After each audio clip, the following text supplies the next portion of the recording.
Next gen நேயர்களுக்கு என்னோட அன்பான வணக்கங்கள். இன்னைக்கு நம்ம கூட சுபம் ஸ்ரீ டாக்டர் விஜயகுமார் அவர்கள் தான் இணைஞ்சிருக்காங்க. வணக்கம் சார். வணக்கம். எப்படி சார் இருக்கீங்க? நல்லா இருக்கீங்களா? நல்லா இருக்கேன் சார். எனக்கு ஒரு டவுட் இருந்துச்சு. நிறைய பேர் நான் ஸ்க்ரோல் பண்ணிட்டு இருக்கும்போது ஜூன் 2 நல்லா இருக்குன்னு சொன்னேன், எவன்டா சொல்லுடா அப்படின்னு. ஏன்னா இதுக்கு முன்னாடி கூட என் லைஃப் நல்லா தான் இருந்தது. ஆனால் ஜூன் 2க்கு அப்புறம் ஒரு டிரான்சிஷன் வரும்னு சொன்னாங்க, லைஃப்ல சேஞ்ச் வரப்போகுதுன்னு சொன்னாங்க அப்படின்னு. ஆனால் அப்படி எதுவுமே நடக்கலைடாங்கிற மாதிரி ஆயிடுச்சு. ஸோ இந்த நெக்ஸ்ட் 6 months ஆவது நல்லா இருக்குமா, எப்படி இருக்க போகுது? சூப்பரா இருக்கா? நிச்சயமா நல்ல கேள்வி கேட்டீங்க. முதல்ல ஜூன் 2க்கு பிறகு நல்லா இருக்குன்ற குறிப்பிட்ட ராசி அம்சத்தை சொல்லியிருக்கோம். 12 ராசியில் 6 ராசிக்கு ஏறுமுகமும் 6 மாசிக்கு இறங்கு முகமும் இருக்கு. அதுல மற்ற எந்த ஜோதிடர் சொன்னீங்க அது தகுந்த மாதிரி பார்க்கணும். முதல்ல அடுத்த 6 மாசம் தான் கோல்டன் டைம் வருது, அதை பத்தி தான் பேச போறோம். இப்ப நம்ம குரு பயிற்சியை பத்தி பார்த்தோம். அப்ப குரு பயிற்சியை கொடுக்கிற பலன் ரெடியா இருக்கு. அதை தடுத்தவர் யார்? சனி பகவான். சனி வக்ரம் ஜூலை 24 ஆகிறார். இப்ப இந்த காலகட்டத்தில் 6 மாசம் சனி வக்ர கதியில் வருகிறார். அவரோட நெகட்டிவ் பலன்கள் எல்லாம் குறைகின்றன. அப்பாடா அப்படின்னு. அடுத்து செவ்வாய் பகவானோட உக்கரஸ்தானங்கள் கடகத்துல வந்து அமைதியாக போகுது. டிசம்பர் மேலதான் ராகுகேது பயிற்சி. அப்படி இத்தனை பலாபலன் இருக்கும் போது அப்ப வாழ்க்கையில தவற விட்ட வாய்ப்புகள் அனைத்தும் பிடிக்க ஒரு இறைவன் வாய்ப்பை கொடுக்குறான்னு அதாவது. இப்ப பாருங்களேன், இப்ப ஜூலை 27 பக்கம் நெருங்கியாச்சு. குரு பலன் வருதா இல்லையான்னா இப்ப ட்ரம்ப் ஈரான் வார் ஸ்டாப் ஆயிடுச்சா இல்லையா? அப்ப அதோட பலாபலன்கள் வந்தவனே கொடுக்க ஆரம்பிச்சிருச்சு. தான் பொருளாதார ரீதியாக ஷேர் மார்க்கெட் ஏற்றம் காணுது. இப்போ உலகில் ஷேர் மார்க்கெட் ஏறுது, பொருளாதார ரீதியாக ஏற்றம் காணுது. அப்போ அன்றாட வீட்டில் இருக்கிற நம்ம பிரச்சனைக்கும் தீர்வு வரப்போகுது. அங்கே போர் போட்டால் நம்ம கேஸ் வேலை குடிச்சு இது என்ன ஆக போகுது அப்படின்னா, நம்ம மனிதன் அனுபவிக்க வேண்டிய விஷயங்கள் நிறைய இருக்கு. திருமணம், குழந்தை பிறப்பு, பொருளாதார ரீதியாக இன்னைக்கு பல பேர்த்துக்கு மிகப்பெரிய பிரச்சனை வேலை இருக்குமா இல்லையா, வேலை போயிருமான்னு. உறவுகள்ல நிறைய கசப்புகள் ஏற்பட்டிருங்க. 30 வயசு மேல ஆண்கள் திருமணம் இல்லைன்னு வாழ்ந்தவங்க ஒரு சிலர். 45 வயசு 50 வயசு ஆன ஆண்கள் பெண்கள் 2 பேருமே திருமணத்தை கன்டினியூ பண்ணுமான்னு நிக்கிறாங்க இந்த நாள். அப்ப அதுக்கு 6 மாசம் தான் விடையை சொல்ல போகுது. முக்கியமான வருடம், ஒவ்வொரும் கட்டாயமாக பார்க்க வேண்டிய வருடம். கண்டிப்பா சார், நானும் ஆர்வமா இருக்கேன் தெரிஞ்சுக்கிறதுக்காக. நிச்சயமா சார், டிசிப்ளினுக்கு மறுபேர்னா இவங்க தான் சொல்லிக்கலாம். அண்ட் இவங்கள மாதிரி ஒரு நெறியாளர், இவங்கள மாதிரி யாரும் இருக்க முடியாது. வழி நடத்துறதுல ஒரு சிறந்த ஆசான்னு சொல்லலாம். அப்படிப்பட்ட கன்னி ராசி நேயர்களுக்கு இந்த நெக்ஸ்ட் 6 months பர்டிகுலரா எப்படி இருக்குன்னு எனக்கு தெரிஞ்சுக்க ஆசையா இருக்கு. ஏன்னா அவங்க கொஞ்சம் கஷ்டத்தை நிறைய அனுபவிச்சுட்டாங்க. நீங்களே சொல்லிடுங்க சார். நிச்சயமா கன்னி அனுபவித்த கஷ்டத்தை கடல் எழுதி வச்சாலும் கடலே பத்தாது, அந்த அளவுக்கு கஷ்டப்பட்டாங்க. ஏன்னா இவங்க பர்ஃபெக்ஷனிஸ்ட்டுங்க. இவங்க எது செஞ்சாலும் நேர்த்தியாக பர்ஃபெக்டா செய்யறது.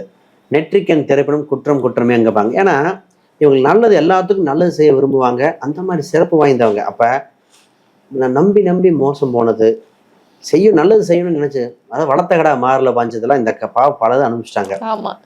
இந்த ராசிக்கு ஃபர்ஸ்ட் நல்ல விஷயம், 11ஆம் வீட்டுல குரு பகவான் வந்திருக்கார். அது மிகப்பெரிய யோகம். அஷ்டம சனி அப்படிங்கிற மாதிரி 7 கண்டகச்சனி இருக்கு. ஃபர்ஸ்ட் ஜூலை 27 என்ன நடக்குதுன்னா, கண்டகச்சனி விலகுது. கண்டகச்சனி சனி 7 இருக்க சனி வக்ரம் பெறும் காலகட்டத்தில் கண்டகச்சனி தாக்கம் குறைகிறது. அப்ப இவங்க மன அழுத்தத்திலிருந்து விடுபடுகிறார்கள். வாழ்வை மறுமலர்ச்சி அடைய வாய்ப்புண்டு. அப்ப மிக சிறந்த காலம். அப்ப இங்க குரு பாக்குது. அப்ப முதல்ல உறவுகள் வலுப்படுங்க. திருமண சம்பந்தப்பட்ட விஷயத்துக்கு ஏங்கி கொண்டிருந்த ஆண் பெண்கள் திருமண பாக்கியம் கிடைக்கின்றன. நிறைய பேத்துக்கு குழந்தை பாக்கியம் சம்பந்தப்பட்டதுக்கு அதுக்கும் கிடைக்கிறது. இவங்க நிறைய பேத்துக்கு பார்த்தீங்கன்னா காதல் திருமணம் தான். இப்ப கன்னிராசிக்கு மனசுக்கு பிடிச்ச வரன் வரும். சொந்த பந்தமா இருந்தாலும் இவங்களுக்கு பிடிச்சாதான் ஓகே வைக்கணும். நான் சொல்ற பெற்றோர்கள் சொல்றது, அவங்க பேரண்ட்ஸ் பார்க்கறத விட அந்த பெண்ணோ பையனோ சூஸ் பண்ணணும். ஒரு சூட்சம் இருக்கு. கன்னிராசிக்கு அவங்க அம்மா பார்த்து வரனே ஃபிக்ஸ் பண்ணக்கூடாது. கன்னிராசிக்காரங்களுக்கு எப்பவுமே அவங்க, ஏன்னா 4ஆம் அதிபதி 7ஆம் அதிபதியாக வரும் பொழுது அந்த ஆணோ பெண்ணோ கன்னிராசியா இருக்கிறவங்க அம்மா முக்கியமா உன்னோட மனைவியோ கணவனா முக்கியமான்னு கேட்டா கணவன் மனைவின்றணும். ஏன்னா அம்மான்னு சொன்னா 7ஆம் இடம் பாதகம் பிரிவினை ஆயிரும். கணவன் மனைவி அப்படின்னு சொன்னா அம்மா வந்துருவாங்க. அப்ப அம்மாவும் வேணும் இவங்களும் வேணும் முடிவு பண்ணிட்டீங்கன்னா மனைவின்றணும். ஏன்னா இந்த ராசிக்கு அப்படி இருக்கு. நிறைய பேர் தனி கொடுத்தன வேற போனாங்க. அப்ப உறவுகள் தான் இவ்வளவுதான் இருந்தது. இப்ப உறவுகள் சேராகுது, பிரிந்தவர்கள் ஒன்று சேர்வார்கள்.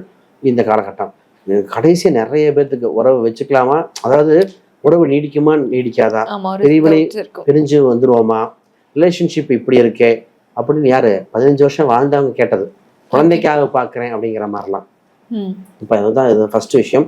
இப்போ திருமண வாழ்க்கையும் சிறப்பாக இருக்கு, பிரிந்தவங்க ஒன்று சேர வாய்ப்பு உண்டு. அடுத்தது முக்கியமாக பார்த்தீங்கன்னா இவங்க ரொம்ப ரொம்ப வேலை ரீதியாக தாங்க. ஆமா, கண்டிப்பா வேலை நிறைய போயிருச்சு, வேலை கிடைக்கல, வேலையை மிஸ் பண்ணிட்டாங்க, கடன் அதிகமாயிருச்சு, தன் தகுதிக்கு கீழே வேலை செஞ்சது இந்த ராசிங்க. ஓகே. அப்போ சார் 100 ரூபாய்க்கு வேலை செய்கிறேன், 60 ரூபா 50 ரூபா கொடுக்குறாங்க, மரியாதை இல்லை அப்படின்றதாங்க. இப்போ என்ன நடக்குன்னா தகுந்த வேலை, ப்ரமோஷன் கிடைக்க வாய்ப்புண்டு. சென்ட்ரல் கவர்மெண்ட், ஸ்டேட் கவர்மெண்ட் சம்பந்தப்பட்ட ஜாபுகள் வாய்ப்புண்டு. குறிப்பாக இவங்க ஒரு கலைத்துறையாக இருக்கலாம், கிரியேட்டிவிட்டி ஃபீல்டில் போயிடணும், டீச்சிங் சம்மந்தப்பட்டது. அடுத்து மேடம் கன்னியா, நீங்க சிரிக்கிறீங்க, அதை பார்த்தேன் சார். நீங்க வேற பாவப்பட்ட கன்னிராசி ஃபீல் பண்ணிட்டு இருக்கேன். அப்ப இந்த கிரியேட்டிவிட்டி ஃபீல்ட்ல போயிடலாம். அதுக்கப்புறம் ஆடிட்டிங், பேங்கிங் செக்டர்ல இவங்களுக்கு இப்போ கோல்டன் இயரா இருக்கு. இவங்க ராசிக்கு இப்ப அக்டோபர் 31 வரைக்கும் ரிலேஷன்ஷிப் இதெல்லாம் பார்த்துக்கணும். 31க்கு பின் அப்ப என்னன்னா வேலையில இம்ப்ரூவ்மெண்ட் வந்தோம், இடம், வீடு, சொத்து, விற்ற பொருட்களை வாங்கலாம். இந்த ராசி நிறைய பொருள் வித்தாங்க, இடத்த வித்தது, நகையை விற்றது, ஏற்பட்ட அவமானங்கள் அதெல்லாம் இப்ப கௌரவத்துக்காக ஒரு சில பொருளை தக்க வைத்துக் கொள்ள இடம், வீடு, சொத்து, வண்டி, வாகனங்கள், இதற்கும் பிசினஸ் ரீதியாக கூட நல்ல சிறப்பா இருக்கு. முதலீடுகள் செய்யக்கூடிய காலகட்டம், வருமானம் அதிகரிக்க போகிற காலகட்டம். ராசி பிசினஸ் மட்டும் கொஞ்சம் பார்த்து பண்ணணும். என்ன ரீசன்னா தெரிந்த தொழிலை பண்ணுங்க, தெரியாத தொழிலை யாரோ கத்துக்கிட்டு பண்ணணும். ஆனா இந்த ராசிக்கு என்ன ஒரு நல்ல டைம், புது ஆப்பர்ச்சுனிட்டி கத்துக்கொள்ள, படிக்க, இந்த மாதிரி விஷயம்லாம் கோல்டன் டைமா இருக்கு. கண்டிப்பா சார். நீங்க சொல்றத பார்த்தா அவங்க வாழ்க்கை அக்டோபர் 31 அப்புறம் அப்சைட் டவுன் ஆகும்னு சொல்ல வரீங்களா?